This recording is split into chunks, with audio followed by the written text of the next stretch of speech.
I would like to request Additional Chief Secretary Finance, Shri Anurag Jain, to welcome our Chief Guest, Shri Montek Singh Ahluwalia.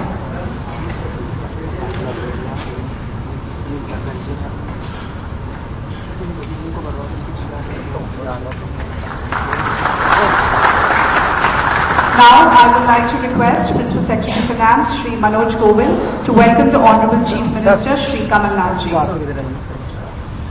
I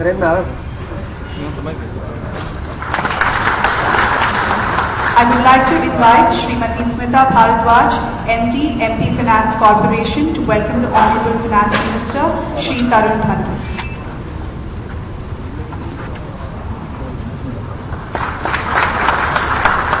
I would like to welcome Shri Gulshan Bamra, Secretary Finance, to welcome the Honorable Chief Secretary.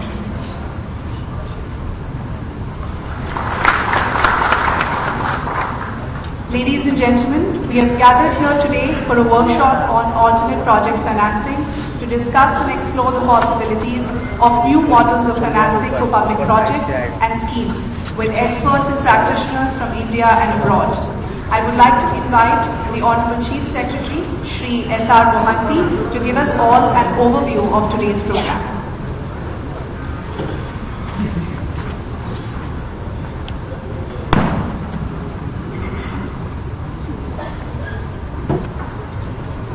Kamalan ji, Honorable Chief Minister, Government of Andhra Pradesh.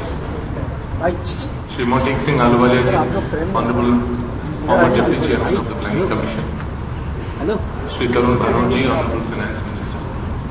Honorable Ministers from the State Cabinet. Invited participants from India and abroad. Ladies and gentlemen. On the directions of the Honorable Chief Minister, the Finance Department has organized this workshop on alternate project financing to give us ideas in the state of Madhya Pradesh. Madhya Pradesh has not really been new to experimenting with alternate modes of finance. I remember an incident about 2 decades back when the then Chief Minister, when he launched the Bond BOT scheme for road improvement, just took me aside and he said that we need to build 1,982 kilometers of roads. So when I asked him that how much of additional finance do you have for this? He, in his characteristic style, put his arms around my shoulders and had a deep laugh and said, if I had the money, why would I ask you for this? So the experiment happened, the roads were built, and the Bond BOT scheme kicked off. In the social sector, the Rogi Kalyan Samiti used crowdfunding and user charges to improve the health sector, the education sector, the higher education sector. But then something changed and innovation was kind of jettisoned, and again the state fell back upon the standard funding from the budget. Some experiments were tried, but there were few and far in between. And the second whammy that happened was that populist schemes started kicking in. We had schemes which we have discovered almost 6 to 7 million people who were not qualified but were getting benefits. As a result, while the country was moving and the world was moving on to off-budget funding, innovative modes of funding, PE firms were kicking in, pension funds were coming into this country, funds were available, experts were available. We kind of continued to depend on our budget funding and did not innovate too much. As a result, in the budget today, the Finance Department, after having paid for salaries, pensions, interest, Government of India, mandatory payments and so on, has less than 25% of the entire budget as discretionary fund to handle all the schemes that they have. The Honorable CM about a year back said that you've got to start rationalizing on things. And so lots of people sat together, lots of schemes were rationalized, lots of not so relevant and infructuous schemes have been knocked off. But still we are in serious need for looking at alternate sources of finance, and that's why this workshop has been organized. We are fortunate that we have Shri Montek Singh Ahluwalia, who has a long experience in matters related to finance and development, both at the apex level of national government and at the international level in the World Bank, in the IMF. We would definitely benefit from his presence here and from the presence of all of you, ladies and gentlemen. In the first session, we would listen to the Honorable CM and Mr. Montek Singh Ahluwalia. In the afternoon breakout sessions, the groups will deliberate in 4 major verticals: in the social sector, irrigation and agriculture, power and infrastructure. These are the 4 verticals in which we will hear, and in the final session, the groups will make a presentation before the Honorable CM. I am sure that we will benefit a lot from today's deliberations, and this will prove to be a turning point in not only fulfilling the CM's dreams, but also the aspirations of the people of Madhya Pradesh. Thank you. Thank you, sir. I would now like to welcome the Honorable Finance Minister, Shri Tarun Bhanot, for the welcome address.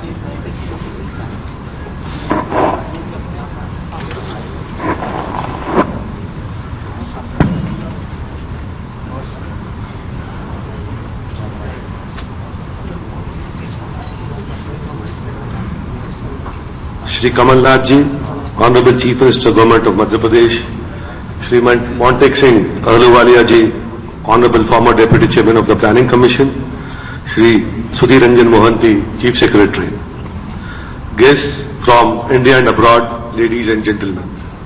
I have the privilege of welcoming Shri Montek Singh Ahluwalia, former Deputy Chairman of the Planning Commission. Shri Ahluwalia ji is one of the foremost thinkers on economic and financial policy matters in the world.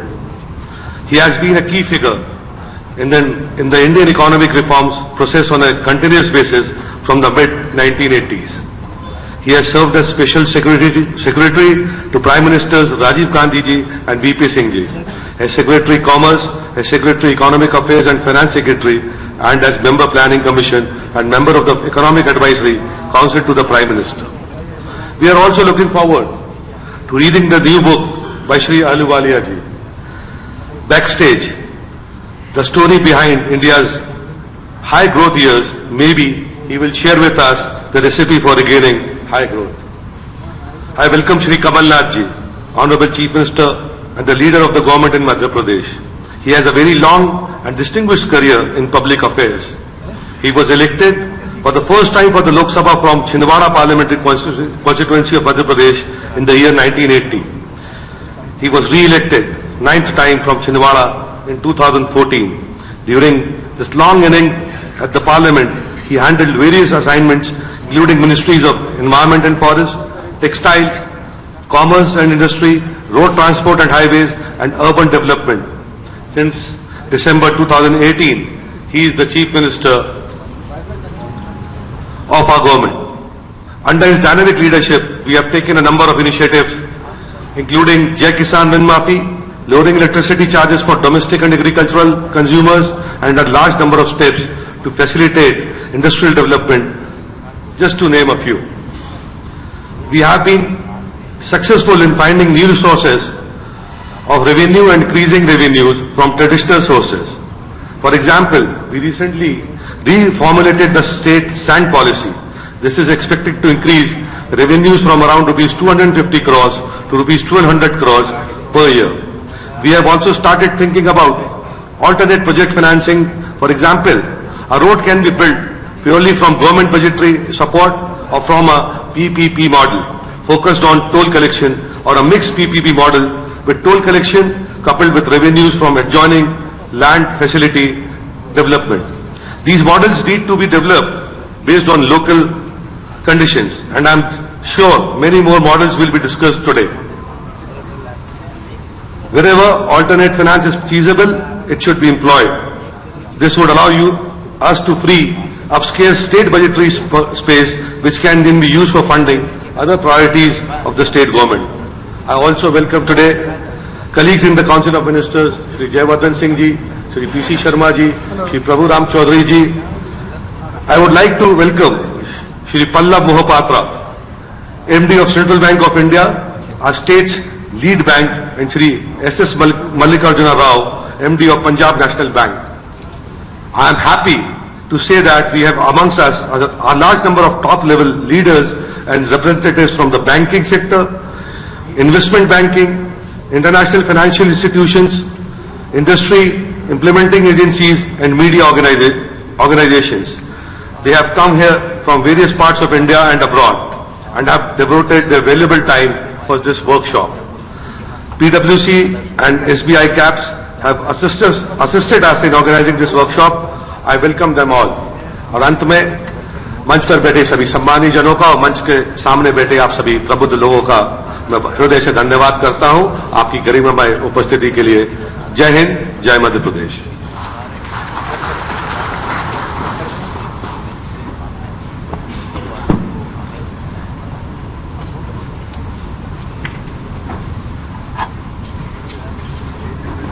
Thank you, sir. May I now request the Honorable Chief Minister, Shri Kamalan ji, to share his vision and give us his words of guidance on the way forward.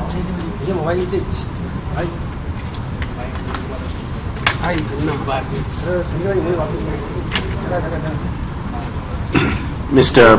Montek Singh Ahluwalia, Finance Minister, Mr. Tarun Bhanot, Chief Secretary, all officers of the Madhya Pradesh government, and all those who have come to participate in this seminar. I want to call it a seminar, and I want it to be an interactive seminar. I'm delighted that Mr. Montek Singh Ahluwalia is here. I've had the privilege of working with him in many capacities, and I have in my career met many economists. Mr. Montek Singh Ahluwalia not only is an economist, what will you do with an economist who doesn't understand the economy? So he is an economist who understands the economy, and that is the most important thing. There are economists who do not understand the economy, and Mr. Montek Singh Ahluwalia, with his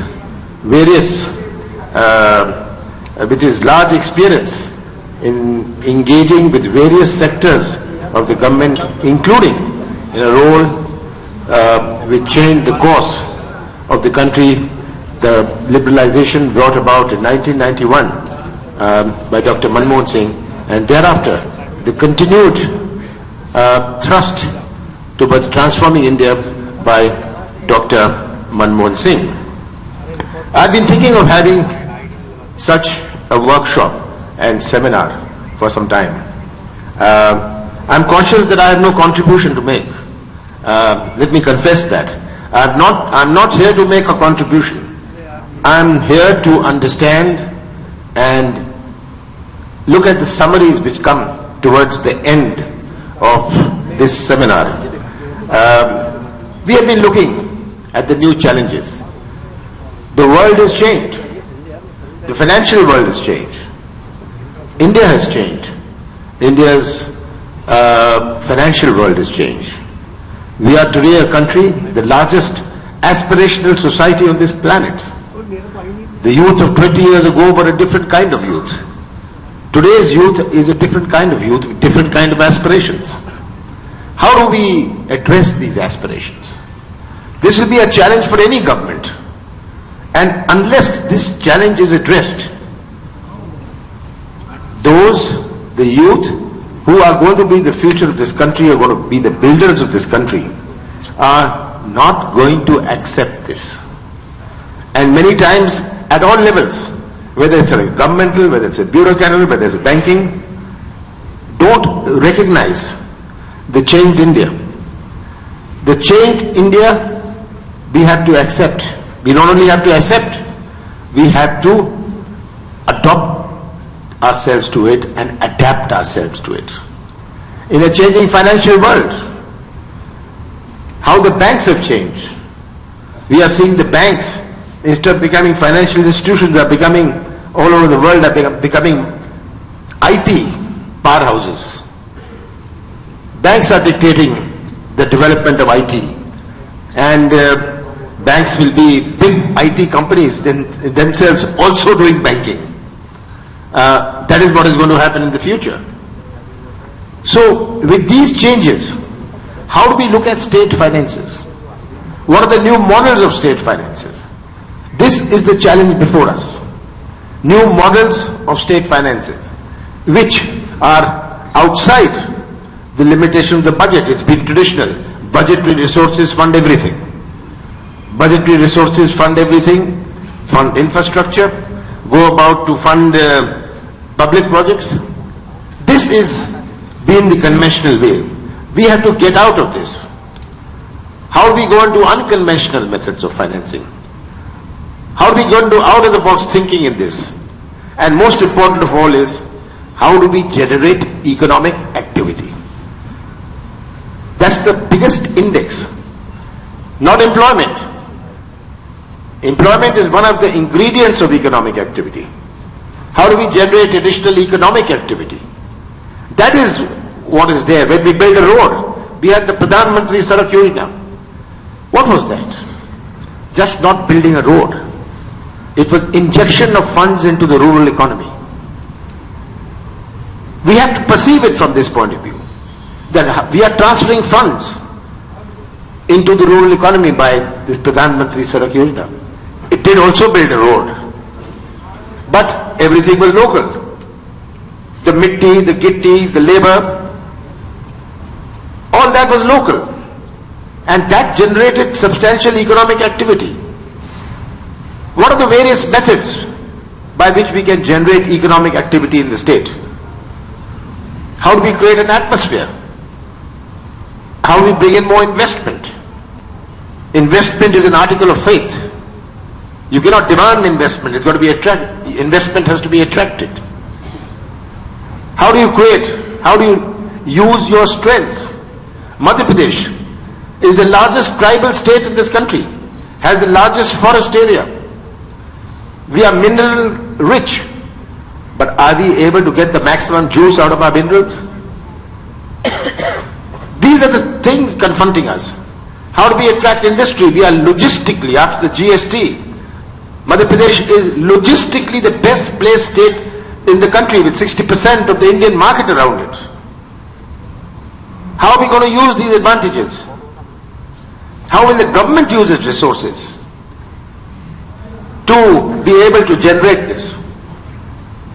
In this we have to be thinking not for the next 4 years but for the next 40 years. So this is what I think crucial. We in the last 1 year went about on the loan waiver scheme. Why a loan waiver? 70% of the people in this country, people in the state, are agriculturally dependent. They are not farmers. But the kirana shop in the village, his business runs, his trade runs if the farmer has purchasing power. If he doesn't have purchasing power, how will the kirana shop run? 70% are agriculture dependent. The bazaars in our blocks, in our tehsils, run on the purchasing power generated by our agricultural sector. So there was a lot of criticism. We have a lot of economists or whatever they want to call themselves saying this is a wrong thing. Some bankers also said this is a wrong thing. This is not the right way of doing it. It may not be the best. The best is what? To have profitable agriculture. You can't have the best, let's do the second best. That was my approach to it. How do we convert traditional agriculture into modern agriculture? How do we convert the dhoti and pajama farmer from a jean and t-shirt farmer? How do we bring about this revolution that he thinks this is also my job? I don't want to go and work in a company. I want to work in the farm. The future of horticulture is one of the biggest opportunities for Madhya Pradesh. Horticulture in Madhya Pradesh and is going to be a huge opportunity. It's my effort to make Madhya Pradesh the horticultural capital of this country. We are the largest producers of pulses, oilseeds, oranges, spices, gram. We are the second largest producers of garlic, guava, onion, green peas, green chili, black gram and maize. But you can be a producer. How do you create a market? How do you create the processing? This is what we have to be thinking about. And unless the whole chain is there. Our whole agriculture in India, 20 years ago, agriculture strategy was a strategy to deal with shortages. Today the challenge in agriculture is of excess. The challenge in agriculture is one of excess, not of shortages. How is this going to be addressed? Are our mandis going to be able to cope with this? Is our Mandi Act, the APMC Act, in conformity with the changed circumstances? These are the things we're going to be looking at if we want to generate economic activity. And this is where our budgetary resources come in. What can we do outside our budgetary resources? Everything has been conventionally based on the budget allows this and the budget allows that. How do we remain within the confines of the FRBM? The FRBM came in when there was a different world. There was a different kind of economy. What is the sense of FRBM today? That's for you all to also think about. Does the United States have a FRBM? Largest deficit country in the world? The big economies? Do they have a FRBM? So we are, I'd say, strangulating ourselves, throttling ourselves with some of the old ideas. And we are going to be looking at how we can deal with the FRBM. If it was in today's context, I would have never accepted endorsing the FRBM. Because so much has changed. The question is today, how do we supplement our budgetary resources? By what methods? Government has so many kinds of expenses. Our budgetary resources, with the new budget coming, where 14,000 crores, 14,200 crores has been reduced from the devolution to us. How do we deal with that? How do we deal with climatic challenges? Last year we had excessive rainfall.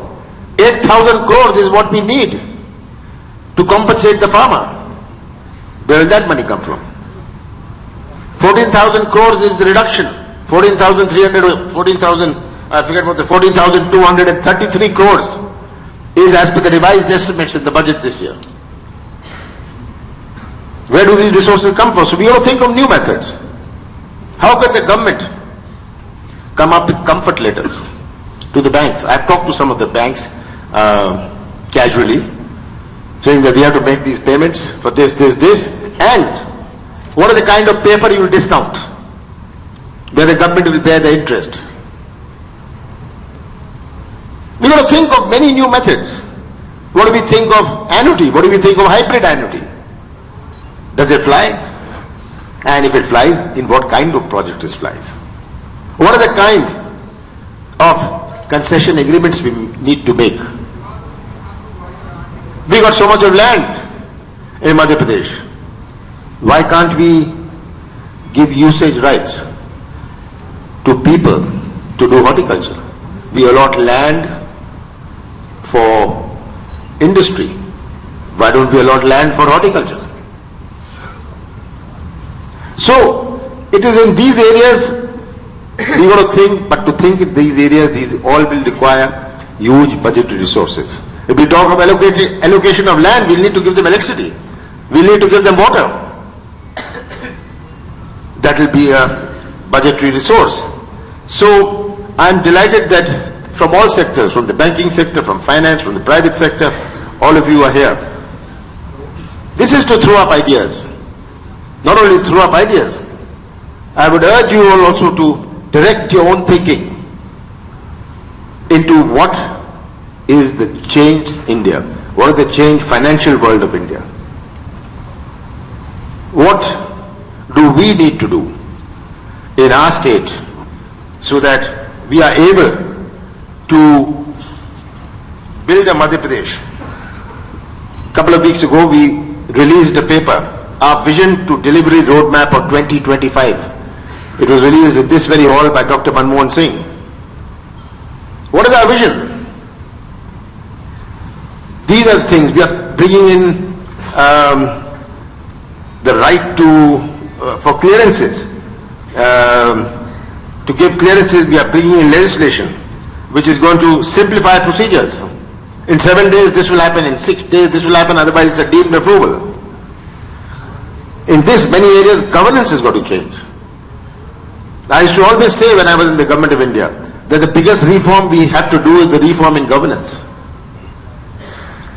We can do this reform, that reform, but the biggest reform is the reform in governance. And this just doesn't start with the banks, it starts with the Reserve Bank. I have no hesitation in saying that.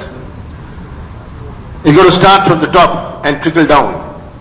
And I do hope that this seminar helps us not only to come with solutions, but helps many of us to be able to think differently, to think innovatively, and to think out of the box. Thank you very much.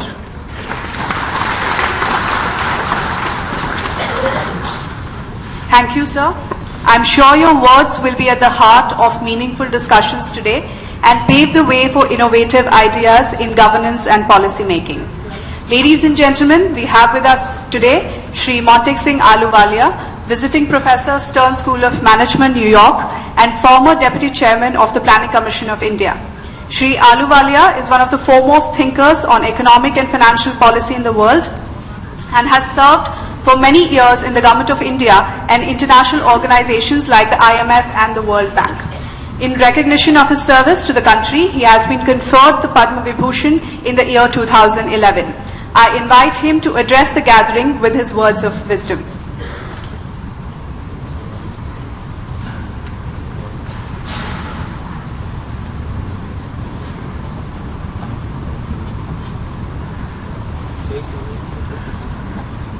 Honorable Chief Minister and my good friend and former colleague Shri Kamalnath Ji, Honorable Finance Minister Shri Tarun Bhanot, Chief Secretary Shri Mohanty, and other distinguished guests, corporate leaders, bankers, investors, and civil servants.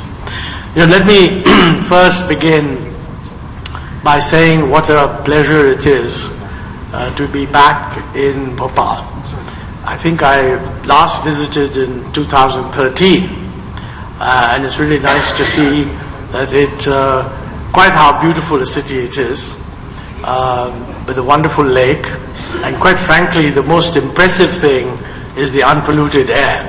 Somebody coming from Delhi especially is conscious of that particular advantage. Finance Minister very kindly referred to the fact that I have written a book which has just been published and actually invited me to enlighten us about what the book says. Now, I'm not going to accept that invitation. I look forward to a separate invitation for that occasion because that will take too much time. But I do propose to talk about the subject and some of the issues about this alternative modes of financing I actually touched upon in my book also, and you will see what I mean. I think this focus, it's good that we are focusing on this theme, alternative project financing. It clearly refers to the fact that the standard mode of project financing is that the government builds infrastructure and spends from the budget to do it. That is the standard mode. That is what all countries have done in the initial stages. But we have to remember that in the initial stages, there wasn't a capital market, we didn't have the financing instruments, we didn't have the risk reduction instruments to attract the private sector, so that was the right thing to do. But the problem is governments have limited resources. And in the old days, governments didn't have very much to do other than build infrastructure. Today, they have any number of ostensibly good things to do, which enhance welfare, education, health, supporting livelihood, rural development, water, sanitation, you name it. Now, governments cannot do all of that and also build infrastructure using budgetary money. There just isn't enough money, not in the central government, not in the state government. So quite frankly, it makes a lot of sense for any government to examine the question that if we are going to have fiscal restraints. And I think whether we like it or not, we have fiscal restraints. We ought to look at, can we get infrastructure projects built using not relying exclusively on budgetary financing. It was precisely this realization that led to the effort to push what we then called public-private partnership. I see my good friend Vinay Chatterjee, who I cannot remember an occasion when I've spoken on public-private partnership without Vinay Chatterjee in the audience, and he's often reminded me of all the holes in government policy. So I'm glad that he's here, and he'll be able to wind up this discussion pointing to the many holes which I'm sure still remain. But you know, it was a new initiative, and as the CM said, it really began with the 1991 reforms. I mean, basically in the 1991 reforms, many things that were earlier not open to the private sector were legally opened to the private sector.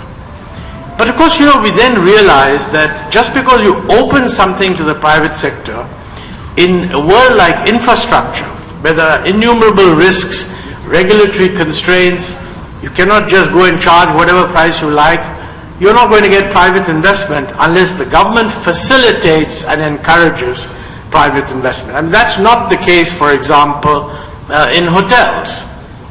If you open up hotels to the private sector, they'll all come in. They're dealing directly with the customer, and the price is not regulated, and whatever standards there are well known. That's not the case with infrastructure development, hence the government has to do something more. And I would say that when I was in the Planning Commission for the 11th Plan, we gave a big thrust that we must jack up the role of public-private partnership, set some high targets, and interestingly, we achieved those targets in the 11th Plan. Then when it came to the 12th Plan, naturally we felt, well, we've done that, we must do even better, and we set even higher targets, and by then we ran into difficulties. So actually, the 11th and 12th Plan, which is really the UPA 1 and 2 experience, tells you a lot about what's possible and also the problems that arise. Now, you know, as far as what is possible is concerned, let us be very clear. It is the way to go, and there are many, many successes.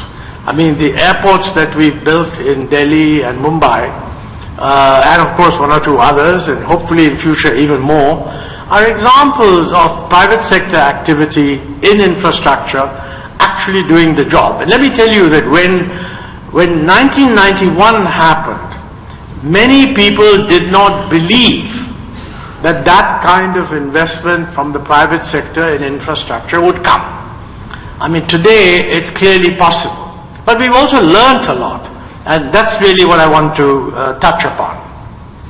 See, I think there are many reasons why you can go for private investment in infrastructure.